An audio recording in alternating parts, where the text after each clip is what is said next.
The Avengers was a TV show that ran from 1961 to 1969, created by the legendary Sidney Newman and ITV, and broadcast through ABC Weekend TV. Not to be confused, that is, with the American Broadcasting Commission, which is an entirely different ABC. The series starred many different people, with the only staple being Patrick Macnee, who portrayed John Steed. The series was originally designed around the character Dr. David Keel, played by Ian Hendry. He had become quite popular after being Police Surgeon Jeffrey Brent in the series Police Surgeon, and so the Avengers producers hoped to ride on this success by getting Hendry to play another Doctor character. The Good Doctor partners with John Steed, a trenchcoat-wearing spy for the purpose of fighting crime. Despite the Doctor receiving top billing in this first season and generally being considered the star, Steed's importance slowly grew greater and greater throughout the season, with him eventually starring solo in the final episode of Season 1. Sadly though, only 3 episodes of this first season still exist. Following the first season, Ian Hendry decided to pursue a career in film, so he was unable to continue to play the Doctor. Stuck with a character who was originally meant to be a sidekick or accomplice, the producers kept Steed and experimented a bit more with who he would be working with.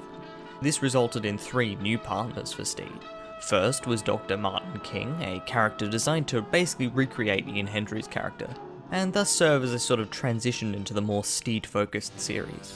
The character was portrayed by John Rollison and only appeared in 3 episodes, all of which were retooled scripts that failed to make it into the first season. The second new partner Steed had was Venus Smith, a nightclub singer who appeared in twice as many episodes as Dr. King did. Venus was played by Julie Stevens, and most of the episodes involving her were built around musical numbers for her to perform. The third and probably most impactful new partner for Steed was Dr. Kathy Gale, a quick-witted anthropologist who was very competent in a fight.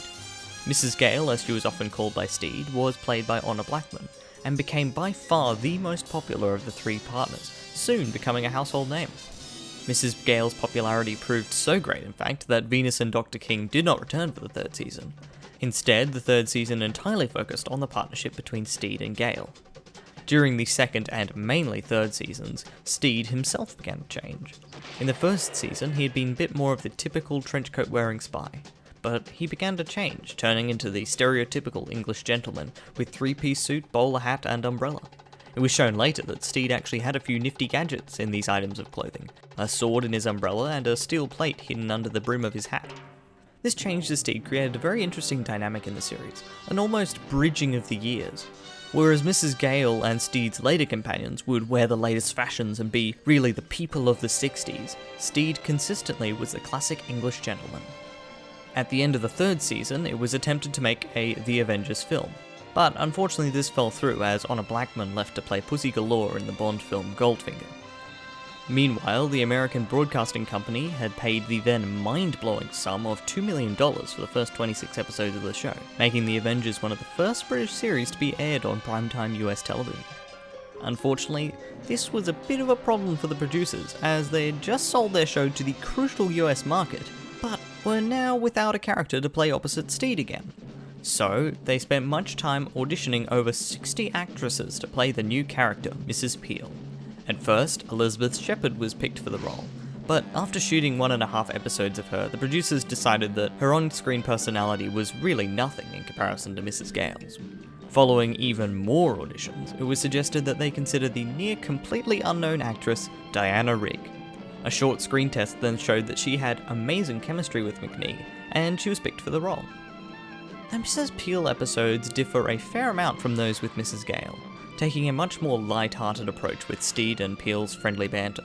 The series shifted from portraying more serious espionage to more sort of spy-fi storylines, ranging from killer robots to crazy man-eating plants.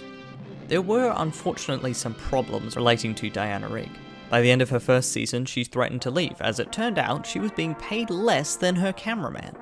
After some persuasion by Patrick Macnee and a well-earned raise, she decided to stay.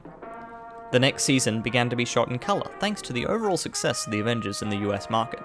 The series also began to adopt a very specific format for introducing the episodes.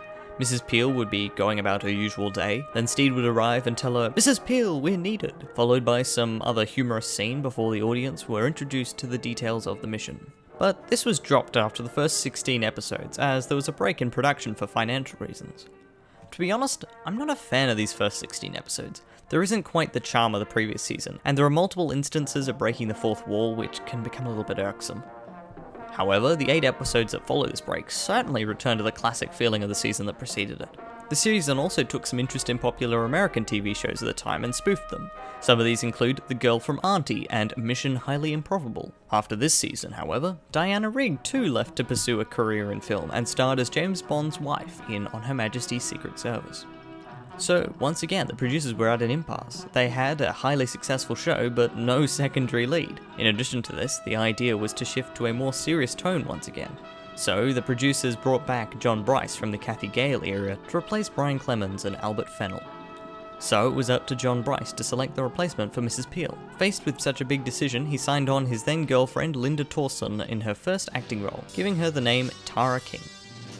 Tara King differed greatly from Mrs. Peel and Gale, with a slightly stronger romantic connection between her and Steed.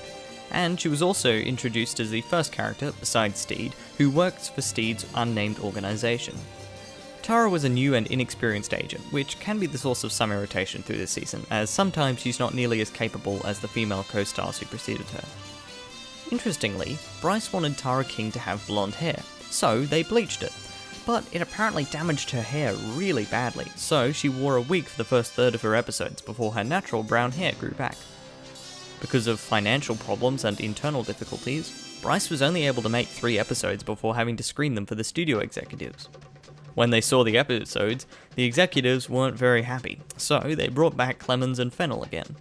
This meant that much of the episodes of this season continued in the much more light-hearted spy-fi style of the preceding Emma Peel season. Clemens and Fennell decided that it would be a good idea to film an episode to introduce Miss King, considering how popular Mrs. Peel had been. This episode was called The Forget-Me-Not, and Diana Rigg was asked back to star as her character one last time. The episode works much the same as any other Steed and Peel adventure, except at the end it's revealed that Mrs. Peel's missing husband has been found, so she leaves the Secret Service to be with him again, and Tara is sent in to replace her. Interestingly, Mrs. Peel's husband was played by Patrick Macnee's stunt double, decked out in Steed-esque attire. This season also introduced a proper organisation for Steed. Multiple times in the past, attempts had been made to show what kind of organisation Steed worked for, some being quite crazy, but none of these ever really stuck. So, in this season, a really big attempt was made, and resulted in the character of Mother, a man in a wheelchair portrayed by Patrick Newell, who gave Steed and Tara their orders. Mother had a mute assistant for most of his appearances called Rhonda, who generally acted as a secretary for him. Mother's headquarters were never permanent, and it became a bit of a gimmick that he would always meet the duo in a new novel location. Mother is, I'd say, the best part of this season. He fills a role that, in my opinion, was really missing from the series, and adds another layer of exciting eccentricity. Another character who appeared once to give Steed orders was Father, a blind woman portrayed by Iris Russell. Where Mother seemed to enjoy himself being eccentric and lashing out on the finer things of life, Father seemed much more reserved and almost seemed annoyed that Mother acted the way he did. Interestingly, King is on holiday for one episode, and Steed is paired with Lady Diana Forbes Blakely, who in my opinion is better than King.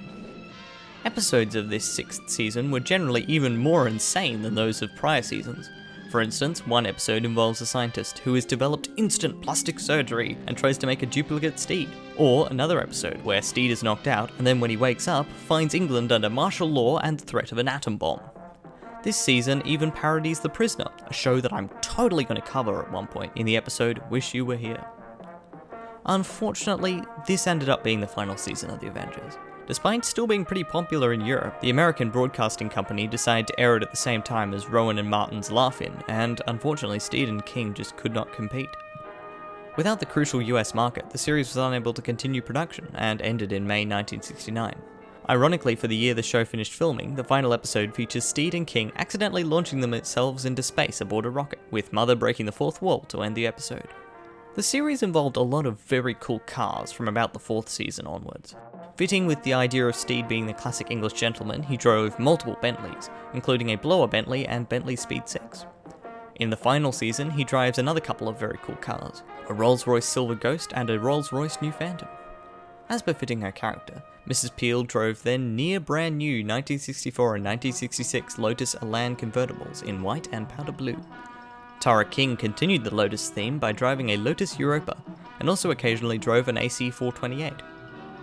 In the 4th season, there was also a gimmick to end the episode, with Peel and Steed driving off in some strange vehicle befitting the episode's content.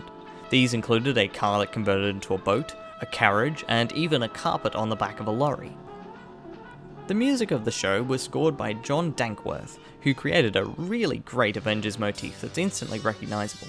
The first 2 seasons featured this theme played entirely by a brass section. The 3rd season expanded upon the theme, fleshing it out with a larger selection of instruments. The 4th season ushered in what is probably the most recognisable theme for the Avengers, written by Laurie Johnson. This was based upon a previously released LP called The Shake, and this theme was used all the way through to the end of the show. The title sequence for each season also differed. The first 2 seasons had featured simple stills of our heroes accompanied by text. The first season billed Ian Hendry first, but by the 2nd season, McNee was billed as the star. In addition to this, you would also have a different intro depending on which character was accompanying Steed for the episode's adventure. Sometimes you'd see Honor Blackman, other times it was Julie Stevens. The 3rd season had a very cool sort of semi-animated intro which involved a silhouette of Patrick Macnee appearing in the gaps in the word Avengers. The 4th season sort of did a bit of a mix of the 3rd and 2nd season styles. It reused a similar looking The Avengers title card, but then a collection of stills of Steed and Peel fighting unseen foes. The 5th season introduced a purely percussive section before the title card, which involved Steed and Peel going about opening a bottle of champagne. When their glasses clinked together, the Avengers theme would play, accompanied by various shots that demonstrated the kind of personas that Steed and Peel had. The first episode of Season 6 reused the intro from the 5th season, but then changed drastically with the introduction of Linda Towson's Miss King. In this intro, there was a much shorter percussive intro before we were launched into the Avengers theme. To be honest, I really have no idea what's going on in this intro, but it is cool. It involves a lot of suits of armour, and like the previous season's intros, does a pretty good job of showing us Steed and King's general personality. The Avengers returned 7 years later in The New Avengers after the immense popularity of the Tara King episodes in France. The series still involved Steed, but with 2 new partners, Mike Gambit and Purdy, letting Patrick Macnee take on more of a role akin to Mother. The show was fairly successful and ran for 2 seasons, and is another thing that I will definitely be covering in the future. An Avengers film was an idea that first began circulating in the 60s and was eventually realised in 1998, starring Uma Thurman as Emma Peel and Ralph Fiennes as John Steed. The film is certainly interesting, and much like The New Avengers, I feel like I'll have to cover it in a separate episode at some point. In 2013, Big Finish Productions signed a license with Studio Canal to provide full-cast audio productions of the lost 12 first season episodes. By 2014, the audio recreation expanded to do all 26 first season episodes, and a total of 7 boxed sets were released. Overall, The Avengers is a spectacular show. There is a season for everyone. For me, seasons 3 and 4 and the second half of 5 are the best, but to be honest, the whole show is great. Steed is a charming and somewhat refreshing character, changing as the series progressed to being the real true gentleman spy, an idea that Roger Moore would somewhat do later with the Bond character. And all of his co-stars brought something new and interesting, which stopped the show from becoming anything close to boring or repetitive. Anyway, that's all I have for this episode of Eurospy TV, so I'll see you later. Goodbye!